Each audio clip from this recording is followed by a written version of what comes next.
Ayan guys, yung una kong ginawa, naglagay ako ng tubig sa isang kaldero. Tapos sunod ka na rin nilagay yung hiniwa kong sibuyas. At saka yung hiniwa kong kamatis. Ayan, after nyan guys, isasalang lang natin siya. Papakuluin natin siya.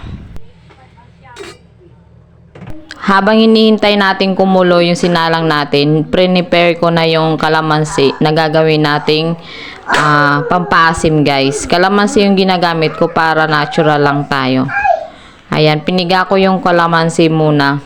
Tsaka sinala ko para yung buto hindi sumama. So after napigayan na siya guys. Yan, tapos tiningnan ko na yung sinalang ko kung kumulo na siya. So kumulo na siya. Ilalagay na natin yung pampanong isda. Yan, masarap yan guys, masarap na isda kaya mahal siya. So, nilagay ko na siya para siya naman yung susunod nating lulutuin.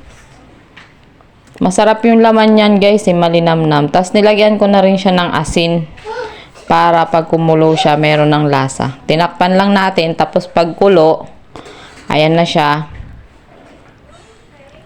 Ayan, tinikman ko kung tama na ba yung asin niya. So, nilagyan ko na rin siya ng magic sarap guys para maging masarap yung lasa niya. Tapos, nilagay ko na rin yung dahon ng kangkong. Ayan. Nilinis lang nating mabuti. Tapos, nilagay na natin ginupit-gupit ko. Ayan. Pinush lang natin siya ng konti guys para maluto siya ng sabay-sabay. Tapos nilagay ko na rin yung sili. Huli ko nilalagay yung sili guys para hindi gaanong maanghang kasi may batang kakain. So after na naman kumulo niya guys, ayan, para hindi yan ma-overcook. Pangit kasi kapag masyadong overcook. So tinikman ulit natin siya kung tama na ba yung timpla. Saka natin ilalagay yung calamansi juice.